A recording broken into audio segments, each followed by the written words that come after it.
There's a stretch of beach on Long Island where the waves don't just erase footprints, they cover up something far darker. For years, families walked their dogs here, tourists soaked in the sun. No one suspected that beneath the sand lay a secret left by a serial killer hiding in plain sight. It all began with one missing woman, and ended with the discovery of a makeshift graveyard. Stay with me. This is the story of the Gilgo Beach murders. Gilgo Beach on Long Island was supposed to be one of those ordinary places, a stretch of sand for surfers, dog walkers, summer rentals.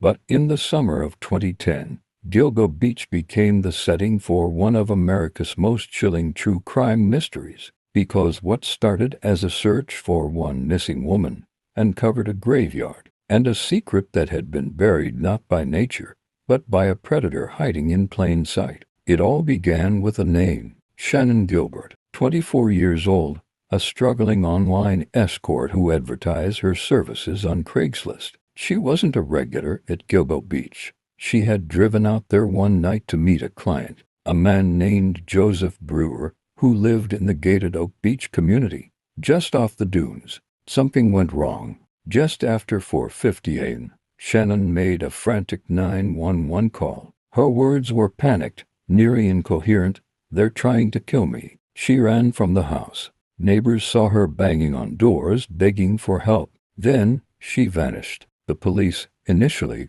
weren't concerned. They said she probably ran off. Maybe it was drugs. Maybe it was mental illness. They didn't take it seriously, but her family did, and their persistence would uncover a horror that had been hidden in the sand for years. In December 2010, 7 months after Shannon's disappearance, police began a more serious search. They used cadaver dogs to sweep the brush along Ocean Parkway near Gilgo Beach. On December 11th, one of the dogs hit on something, a burlap sack. Inside, wrapped and rotting, were human remains. But they weren't Shannon's. They belonged to another woman. And when investigators widened their search, they found another body, and another, and another. By the end of that cold, gray winter week, they had found 4 bodies, all young women, all sex workers, all left along the same stretch of desolate beach, all wrapped in burlap. The media dubbed them the Gilgo Four,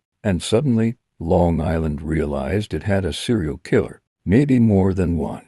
The investigation grew massive. Police scoured records of missing persons. They interviewed every homeowner in Oak Beach. They chased leads that led nowhere. Disgruntled clients organized crime theories, even rumors of cults. The fear grew. Parents warned their daughters. The press swarmed. And all the while, Gilgo Beach sat there, quiet, endless, holding its secrets. More bodies were found, not just women, 2 male victims, and a toddler, the child of one of the victims. It turned out, different body parts, different methods, different timelines. It suggested what investigators feared most, that more than one killer might be using the same area to dump bodies. Serial killers overlapping, like sharks circling in the same bloody water. And still, no Shannon Gilbert. In December 2011, a year after the first discovery, police found Shannon's remains not among the others,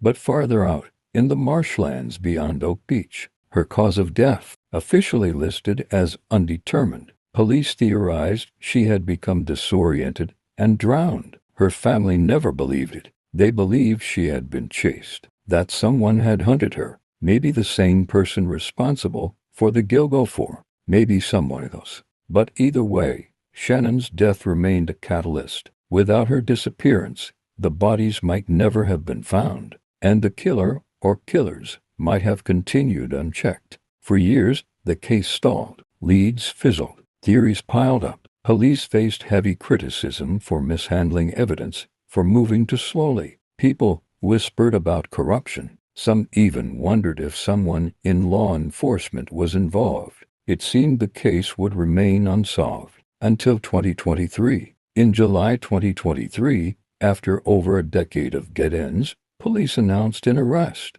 Rex Hoerman, a 59-year-old architect, married, father of 2, owner of a respected firm in Manhattan, a man who designed buildings by day and allegedly hunted women by night. Hoerman had been living just miles from Gilgo Beach. He had no previous criminal record, but when investigators searched his home, they found a chilling collection: burner phones, DNA evidence, internet searches for torture videos, storage units packed with disturbing material. The physical evidence tied him to 3 of the Gilgo for victims. Authorities charged him with the murders of Melissa Barthélemy, Megan Waterman, and Amber Costello. More charges could follow. If Rex Hoerman is guilty, he hid behind normalcy better than anyone could have imagined. He was the man in line at the grocery store, the commuter on the train, the father at PTA meetings, and behind that mask, if prosecutors are right,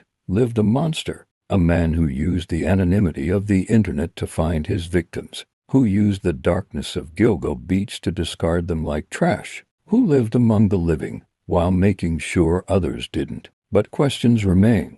Is Hoerman responsible for all the bodies found at Gilgo Beach? Or are there still others, still free, who also used that lonely stretch of sand as a dumping ground? Authorities suggest that some of the remains, particularly the male victims and the toddler, may not be tied to Hoerman at all, meaning Gilgo's secrets aren't done speaking, meaning the horror may run deeper than anyone wants to admit. The Gilgo Beach case is a grim reminder about how easy it is for predators to hide in plain sight, how systems fail when society looks away from the vulnerable. Sometimes it wears a tie, sometimes it pays its taxes on time, sometimes it smiles for the family photo, and still, somewhere in the back of its mind, it's planning the next body to bury. Today, Gilgo Beach looks normal again. The sand is clean, the waves roll in, children build sand castles not knowing that just beyond the dunes, horror slept for years. But if you listen to the wind that rushes through the grasses at sunset, if you watch the way the fog creeps over the dunes in the early morning, you might feel it. The stories that sand tries to cover, the secrets that bones refuse to keep buried, the truth that, even in paradise, the monsters are always there, waiting, watching, and smiling.